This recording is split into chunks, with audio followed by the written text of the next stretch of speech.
Hi, my name is Jackson Kwan. I'm going to be presenting about artificial intelligence in emergency department triage, what it is, how it works, and as well as some other topics about it. So, to give a brief outline before I start discussing this topic, I'm going to be going over the background of AI in triage systems, background of triage, and the background of AI, the two new technologies that are coming up that are allowing this change to happen, current applications of these technologies, and current applications of other technologies in the triage system, certain controversies that come up with assigning AI roles in the triage system, benefits and risks of this assignment, and my personal recommendation of what we should do about this, as well as a conclusion. So, what is emergency department triage? Triage is the process of taking in a patient, assessing them, assigning a priority, and then treating them. So imagine this, you have two patients that come in. One has early signs of sepsis and one has a broken arm from falling off a bike. So what the triage process does is it intakes these patients.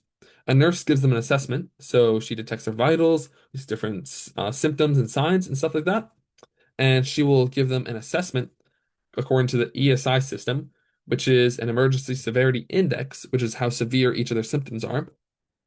Priority will be assigned to them and how quickly they need to be treated, and then treatment will follow the order of highest priority to lowest priority. So, why should we change this current system? Now, in the current system, there are plenty of staff shortages and burnout. Now, this is because there is a certain culture around nursing and the healthcare system where it's normal for them to work 12-hour shifts.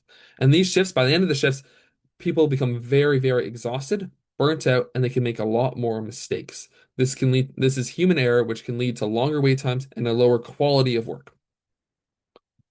So, what is AI assisted triage?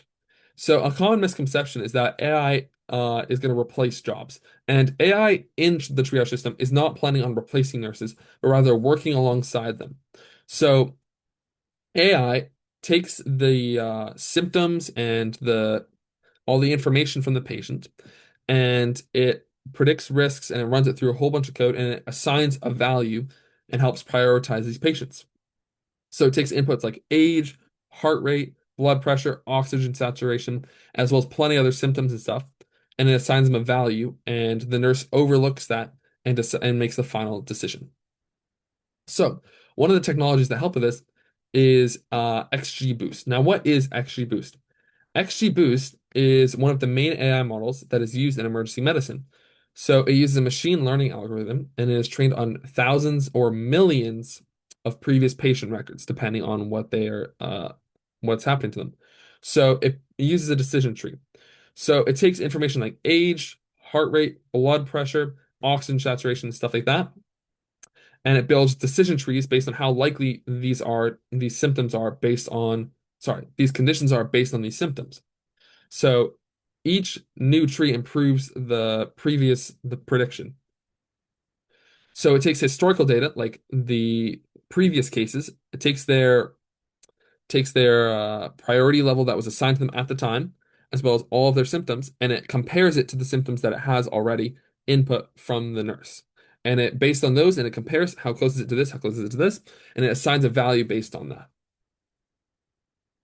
So, another technology that's important is NLP technology. What is NLP technology? NLP technology is natural language processing. So, this is a technology that takes descriptions or notes from nurses or descriptions from the patient and actually assigns a value to it. So, it can take a list of nurses' notes, such as sharp pain in the shoulder or pressure on the chest, and it can assign a value to these symptoms. And with assigning these values, you can turn it into data, which can be used by XGBoost or a different algorithm to help sort and assign these patients. Another important technology is deep natural networks. So, what are deep natural networks? Deep natural networks, or DNNs, are a more advanced type of machine learning. So, these are certain technologies or AIs, that look for specific conditions that it can detect very quickly, such as sepsis or heart attacks, stuff like that. So, it finds complex relationships between symptoms, so like the symptoms of heart attack, like when you're feeling a tight chest or other symptoms like that, it can detect the pattern and it assigns a condition to it. Now this can be overlooked by the nurse and it can become very quick for these nurses to detect certain conditions. So now let's go over the historical development. In the 1990s, computerized versions of existing triage systems were implemented. So this is to say that they were using computers to take notes of triage of the information of the patient, and they would pretty much just computerize what used to be on pen and paper.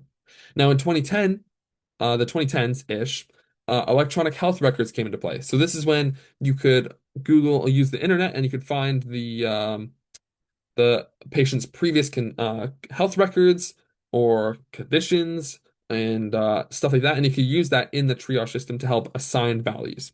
In 2020, up until now, machine learning became very practical, and it has begun to be being implemented into hospitals to help nurses. So, this is to say, we have decision support AI. So instead of AI making the decisions right now, it's simply being used to help nurses make a decision. Current applications, there are two types of AIs. There are general models and target-specific models for the triage system. So general models are ones like XGBoost, which take general health data, such as your vitals and your conditions, and assign a value based on that. Target-specific models were the ones that can detect specific conditions like sepsis.